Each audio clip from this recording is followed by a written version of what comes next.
नमस्कार। आज सरकार खेती को लेकर किसानों को प्रोत्साहित करने हेतु लगातार कार्य कर रही है। इसी के तहत आज संदेश प्रखंड पर एक दिवसीय खरीफ महाअभियान का आयोजन हुई, जिस आयोजन में क्षेत्र के आसपास के किसान भी उपस्थित हुए। तो आइए हम यहाँ के प्रखंड कृषि पदाधिकारी से जानकारी लेते हैं कि इस आयोजन का क्या उद्देश्य है। देखिए, हर कृषि मौसम में, जैसे खरीफ का मौसम हो या रबी का मौसम हो, तो सरकार के निर्देशानुसार जिला स्तरीय, प्रखंड स्तरीय, राज्य स्तरीय खरीफ कमसाला सब प्रशिक्षण कार्यक्रम का आयोजन किया जाता है जी। उसी के परिप्रेक्ष्य में आज संदेश प्रखंड में प्रखंड स्तरीय खरीफ कार्यशाला कहिए, कर्मशाला कहिए, 2024 का आयोजन किया गया है। इसका मुख्य उद्देश्य यही होता है कि इस कर्मशाला में जो भी इस प्रखंड के अंतर्गत जो किसान हैं उनको आमंत्रित किया जाए, साथ साथ हमारे जो जनप्रतिनिधिगण हैं, मीडिया कर्मी हैं, उनको भी आमंत्रित किया जाए। आमंत्रित करके जो विभाग की योजनाएं हैं खरीफ मौसम में जो संचालित हो रही या होने वाली है, उसके संबंध में किसान को और जनप्रतिनिधियों को, मीडिया कर्मियों को भी बताया जाए। सिर्फ विभाग से कोई भी काम संपन्न करने पर अधूरा हो जाता है जब तक कि हमारे जनप्रतिनिधिगण सहयोग नहीं करें, हमारे किसान बंधु तक इसकी जानकारी नहीं जाए। मीडिया का भी एक बहुत बड़ा स्तंभ है जो कि इस योजना को, हमारे इस कार्यक्रम को प्रचार अपने पेपर के थ्रू, अपने यूट्यूब के थ्रू या जो भी उनका तंत्र है उसके थ्रू प्रचार प्रसार करें, ताकि ज़्यादा से ज़्यादा किसानों को जानकारी हो सके। इससे किसानों को क्या लाभ मिलने वाला है? इस खरीफ मौसम में जो सरकार की योजना है उसमें जो हमारा परंपरागत जो फसल है, जैसे धान की खेती है, उसके अंतर्गत भी किसानों को बीज वितरण किया जा रहा है।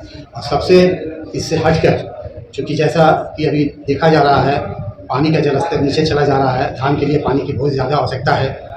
तो इस परिप्रेक्ष्य में ये भारत सरकार की ये योजना है, कोशिश की जा रही है कि पानी का जो अभाव बढ़ता जा रहा है उसको देखते हुए मोटे अनाज की खेती की जाए जी। मोटे अनाज हम लोग के पूर्वज जो है मोटा अनाज की खेती पर्याप्त मात्रा में करते थे। जैसे आपको ज्वार हो गया, बाजरा हो गया, कोदो हो गया, चीना हो गया, तरह तरह के अन्य भी फसल हुआ करते थे, इसकी खेती करते थे लोग।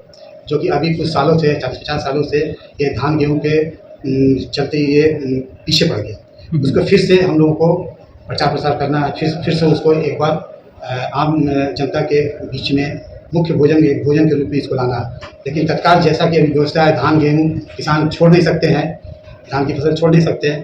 तो जो भी हमारा है इसको शुरुआत करना है। शुरुआत करने के क्रम में जो किसान, मान लीजिए कि जितना खेती करते हैं, जितना उनके एकड़ ज़मीन है, उसमें वो पूरे में तो नहीं, लेकिन कुछ में इस पद्धति, इस फसल को अपनावें।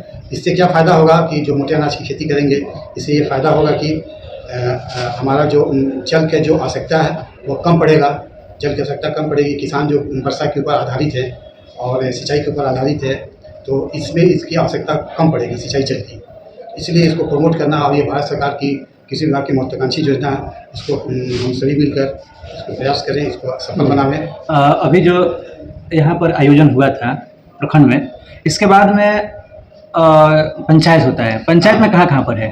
तो इसके जो आज प्रखंड स्तरीय हुआ जी, जिला, राज्य स्तरीय हुआ, जिला स्तरीय हुआ, उसके बाद प्रखंड स्तरीय हुआ, इसके बाद पंचायत स्तरीय होना है जी। तो पंचायत स्तरीय कार्यक्रम भी तय है और हर पंचायत में होना है।